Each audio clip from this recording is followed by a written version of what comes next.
Hello students, welcome back to Siddhant scholar study point. I am Nandita Jain. इस video lecture में हम continue करेंगे UGC का पेपर नंबर 1 जो नेट और जेआरएफ के लिए है। इसका पहला पार्ट बन चुका है। उसमें हमने पढ़ लिया था इंट्रोडक्शन पूरे सिलेबस का कि क्या कौन कौन सा हमारे चैप्टर आ रहे हैं और एवरेज उनकी कितने मार्क्स की है। और साथ में हमने ये भी पढ़ लिया था कि शिक्षण की अवधारणा क्या है, शिक्षण की डेफिनेशंस पढ़ ली थी। तो अब हम कंटिन्यू करेंगे शिक्षण के उद्देश्य से। तो शिक्षण के उद्देश्य मीन्स ऑब्जेक्टिव्स ऑफ टीचिंग। तो शिक्षण के उद्देश्य में क्या होता है, इसमें शिक्षार्थियों में अधिगम होता है, स्टूडेंट्स में अधिगम उत्पन्न करना होता है। शिक्षण के विभिन्न उद्देश्यों को हम एक फ्लो चार्ट की सहायता से पहले समझ लेते हैं। शिक्षण को एक तो वर्गीकृत किया है ब्लूम ने और एक किया है गैग ने और ब्रिग्स ने। तो ब्लूम ने इसे 3 पार्ट्स में डिवाइड किया है, ज्ञानात्मक ज्ञान क्षेत्र, भावनात्मक ज्ञान क्षेत्र और मनोसंचालित ज्ञान क्षेत्र। और गैग ने और ब्रिग्स ने वर्गीकरण किया है 5 पार्ट्स में, ज्ञानात्मक रणनीतियाँ, बौद्धिक कौशल, मनोदृष्टि, मौखिक सूचना और संचालन तंत्र और शारीरिक क्षमता। तो जो ब्लूम ने 5 पार्ट्स में डिवाइड किया है, 3 पार्ट्स में डिवाइड किया है, उसमें भी पहले पार्ट के 6 पार्ट हैं, जैसे कि ज्ञान, बोध, उपयोग, विश्लेषण, संश्लेषण और मूल्यांकन। दूसरा जो है उनका भावनात्मक ज्ञान क्षेत्र, इसके भी 5 पार्ट किए उन्होंने, आंकलन, आहरण, प्रतिक्रिया, संयोजित करना और निरूपण करना। और जो थर्ड पार्ट है मनोसंचालित ज्ञान क्षेत्र, इसको भी 5 पार्ट्स में डिवाइड किया है, हस्तकौशल या कार्य साधन, प्रतिरूपता, स्पष्ट अभिव्यक्ति, परिशुद्धता और प्रकृतिकरण। तो ब्लूम द्वारा और गैग्ने तथा ब्रिग्स द्वारा जो वर्गीकरण है, अब उसे हम डिटेल में पढ़ लेते हैं।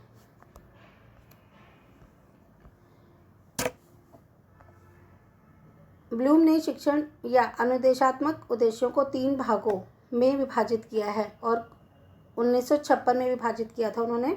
इसे अंग्रेजी का 3H कहा जाता है। 3H क्यों कहा जाता है? क्योंकि वो ज्ञानात्मक ज्ञान क्षेत्र को कहते हैं हेड, भावनात्मक ज्ञान क्षेत्र को कहते हैं हार्ट और मनोसंचालित ज्ञान क्षेत्र को कहते हैं हैंड। तो अगर ये क्वेश्चन आता है कि ब्लूम ने शिक्षण का वर्गीकरण कितने पार्ट्स में डिवाइड किया है, तो आप बोलोगे 3 पार्ट्स में। और 3H में किसने डिवाइड किया है, ये भी आ सकता है, तो आप बोलोगे ब्लूम ने किया है। तो एक एक करके इसको डिटेल में पढ़ते हैं। पहला है ज्ञानात्मक ज्ञान क्षेत्र, इसको कॉग्निटिव डोमेन भी कहा जाता है। तो ज्ञानात्मक ज्ञान क्षेत्र बौद्धिक स्तर के विकास से संदर्भित है। इसे 6 मुख्य स्तर पर विभाजित किया गया है। सबसे पहले तो ज्ञान मतलब नॉलेज, ज्ञान का संबंध वस्तु या उसकी जानकारी को स्मरण रखने से, याद रखने से होता है। सेकंड है बोध यानी कि कॉम्प्रिहेंशन, यह स्तर बोध अर्थ समझने की क्षमता से संबंधित होते हैं कि जैसे हमें कोई चीज़ दी गई है तो हम उसका अर्थ कैसे समझ पाते हैं, इससे संबंधित है। थर्ड हो गया उपयोग मीन्स एप्लीकेशन, यह स्तर अमूर्त ज्ञान एब्स्ट्रैक्ट नॉलेज को मूर्त या व्यवहारिक रूप में लाने के संदर्भ में प्रयुक्त होता है। तो अगर हम किसी चीज़ को यूज़ करते हैं तो वो एब्स्ट्रैक्ट नॉलेज से हमारी व्यवहारिक नॉलेज, जो हमारी व्यवहारिक ज्ञान है, उसके रूप में लाने में प्रयुक्त होता है। फोर्थ है विश्लेषण मीन्स एनालिसिस, विश्लेषण द्वारा प्राप्त सूचना घटकों को विभाजित किया जाता है जिससे कि उसका सही अर्थ निकल सके। जैसे हमने कोई चीज़ पढ़ी है तो हम उसको एनालाइज करते हैं, विश्लेषण करते हैं, जिससे कि हम उसके सही अर्थ को समझ सकें। फिर है संश्लेषण सिंथेसिस, ये मूलतः घटकों को समावेशित करने का स्तर है। तो इसमें विश्लेषण में तो हम छोटी चीज़ को बड़ा करके विश्लेषण कर रहे हैं, उसका एनालाइज कर रहे हैं। संश्लेषण में हम घटकों को समावेशित कर देते हैं कि हम सिंथेसिस कर देते हैं उसका। तो इस स्तर को विश्लेषण स्तर का विलोम माना जाता है, उल्टा माना जाता है। फिर है मूल्यांकन मीन्स एवोल्यूशन, मूल्यांकन सतत प्रक्रिया के रूप में प्रयुक्त होता है। ये विशेष प्रयोजनों में प्रयुक्त तरीके और सामग्री के बारे में किया गया निर्णय होता है कि हम किसी भी चीज़ का जब एवोल्यूशन करते हैं, बाद में मूल्यांकन करते हैं कि जो भी हमने किया वो क्या है। तो मूल्यांकन सतत प्रक्रिया के रूप में होता है। जैसे कि स्कूलों में भी आजकल जो बच्चों की एवोल्यूशन क्लासेस होती हैं, मतलब उसमें क्या होता है कि जो भी उनके टेस्ट वगैरह हो रहे हैं तो उसको टाइम टू टाइम एवोल्यूट किया जाता है, उनका मूल्यांकन किया जाता है और इसी हिसाब से बच्चों को आगे पढ़ाया जाता है कि कौन बच्चा सही तरीके से इस तरीके से पढ़ पा रहा है, जिसमें कोई प्रॉब्लम हो रही है तो फिर उसको दूसरे तरीके से समझाया जाता है और उनकी जो समझ है, उनकी नॉलेज है, उनका मूल्यांकन किया जाता है। तो ये तो पहला पार्ट था। सेकेंड में हो गया भावनात्मक ज्ञान क्षेत्र, इसे इफेक्टिव डोमेन भी कहते हैं। इस ज्ञान क्षेत्र में मनोभावों या मनोदृष्टि, प्रेरणा, शिक्षण की सहभागिता, अनुशासन एवं इनके जैसे ही अन्य मूल्यों को समावेशित किया गया है।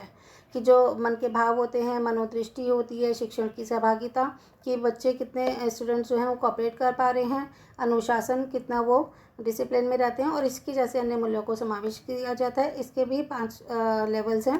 पहला है आकलन, मीन्स वैल्यूइंग करना, जो हम सीखते हैं और उसकी महत्ता जानना। दूसरा है आग्रहण, मीन्स रिसीविंग करना, कि बच्चे क्या सुन पा रहे हैं, स्टूडेंट्स क्या सुन पा रहे हैं, उनकी सुनने की इच्छा कितनी है। थर्ड है प्रतिक्रिया, रिस्पॉन्डिंग, सहभागिता की इच्छा, कि इसमें स्टूडेंट्स कितना रिस्पॉन्ड देते हैं। फोर्थ हो गया ऑर्गेनाइजिंग, मीन्स मिलान करना, और फिफ्थ है करेक्टराइजेशंस, मीन्स अंतर करना या उसकी अभिव्यक्ति करना। तो 2 पार्ट हमने पढ़ लिए, अब हम थर्ड पार्ट पढ़ते हैं।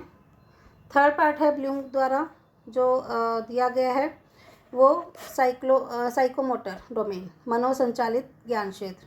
तो इस ज्ञान क्षेत्र को मनोज्ञात्मक, मनोप्रेरक या क्रियात्मक ज्ञान क्षेत्र भी कहा जाता है। ये तकनीकी कौशल के अधिकरण से संबंधित होता है। इसके भी 5 स्तर होते हैं, 5 लेवल हैं। पहला है हस्त कौशल या कार्य साधन, मैनिपुलेशन। इस क्षेत्र में विद्यार्थी मशीनरी, उपकरण इत्यादि का प्रयोग करने का प्रयास करता है जिससे उसका आत्मविश्वास बढ़ सके। फिर है प्रतिरूपता, मीन्स इमिटेशन। इस स्तर पर विद्यार्थी के कौशल को उसी रूप में अपनाने का प्रयास किया जाता है, जो चीज़ जैसी है तो जो विद्यार्थी के कौशल को उसी रूप में अपनाने का प्रयास किया जाता है। थर्ड है स्पष्ट अभिव्यक्ति, आर्टिकुलेशन।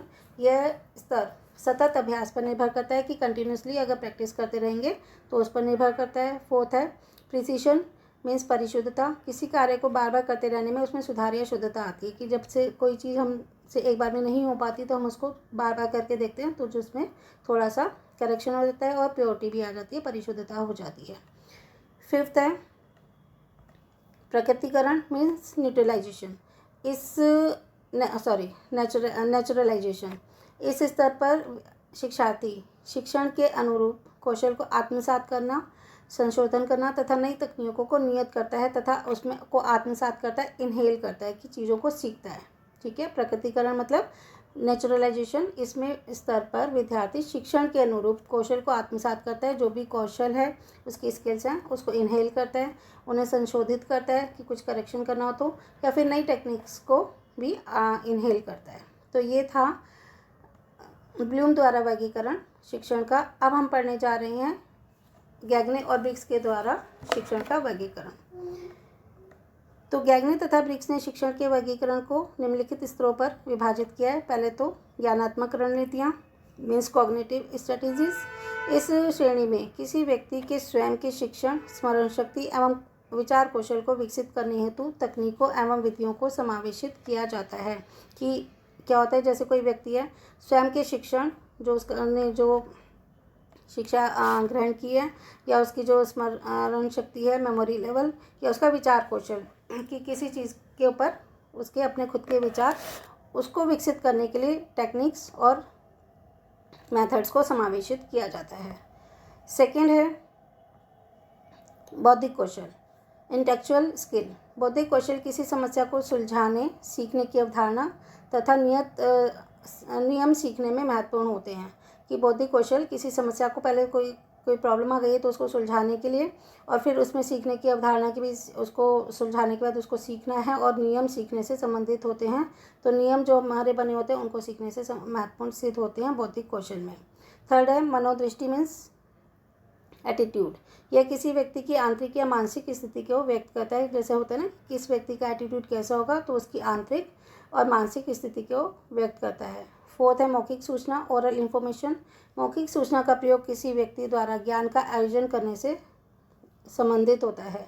कि मौखिक सूचना जो ओरल इन्फॉर्मेशन दी गई है, तो किसी व्यक्ति द्वारा ज्ञान का आयोजन करने से संदर्भ में होता है। और फिफ्थ है संचालन तंत्र एवं शारीरिक क्षमता, मोटर स्किल एवं फिजिकल एबिलिटी।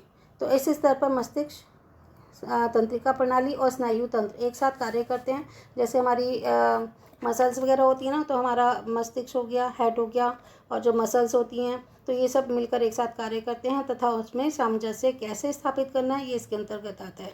तो जैसे हमें कोई साइंस में हम सीखते हैं ना कि हमारा जो हेड है वो हमारे बाकी सारी नर्वस सिस्टम से जुड़ा होता है, और उसके साथ ही मिलके काम करता है। जो कोई भी इंफॉर्मेशन होती है एकदम से वो माइंड तक पहुंचती है और माइंड उसको रिस्पॉन्ड करता है। तो ये गैग्ने तथा ब्रिग्स द्वारा किया गया शिक्षण का वर्गीकरण था। तो इस वीडियो में हम इतना ही पढ़ते हैं। नेक्स्ट वीडियो में इससे आगे का जो टॉपिक है वो कवर करेंगे, और वो है शिक्षण के स्तर यानी कि लेवल ऑफ टीचिंग। तो मिलते हैं नेक्स्ट वीडियो में। Bye bye and take care.